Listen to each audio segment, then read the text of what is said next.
वसमत सार्वत्रिक निवडणूक 2025 नुसार वसमतच्या नगर परिषदेची निवडणुकीची रणधुमाळी मोठ्या प्रमाणात लागली असून आता याच परिसरामध्ये जे आहे ते मोठ्या प्रमाणात प्रचार मोहीम सुरू झालेली आहे।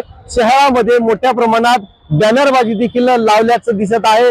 ठिकठिकाणी प्रत्येक पक्षाची होल्डिंग देखील लागल्याचं दिसत आहे। प्रत्येक पक्षाचे नेते मंडळी या ठिकाणी कॉर्नर बैठका देखील मोठ्या प्रमाणात घेतल्याचं दिसत आहे आणि प्रत्येक पक्षाच्या कार्यकर्ते पदाधिकारी आपला जीव पदाला लावून प्रचार आपल्या नेत्यासाठी करत आहेत आणि ही जी निवडणूक आहे ती ही केवळ कार्यकर्त्यांची निवडणूक असल्याचं या ठिकाणी बोलल्या जाते।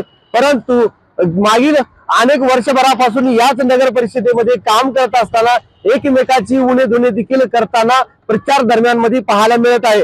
याच वसमत नगर परिषदेच्या नगराध्यक्ष पदासाठी एकंदरीत 7 उमेदवार नगराध्यक्ष पदासाठी उभे आहेत। अजित पवार राष्ट्रवादी काँग्रेस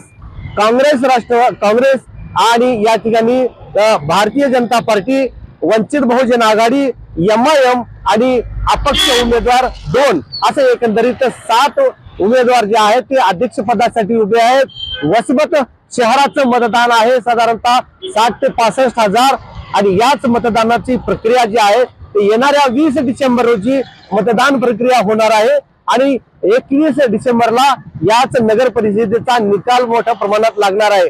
आता हे पाहावं लागेल याच वसमत शहरातील जनता जी आहे ते कोणत्या उमेदवारावर गुलाल उधळणार आहे, कोणता उमेदवार विजय होणार आहे याकडे मात्र आता सर्वांचे लक्ष लागलेलं आहे। श्रीधर वाळवंटे, वसमत।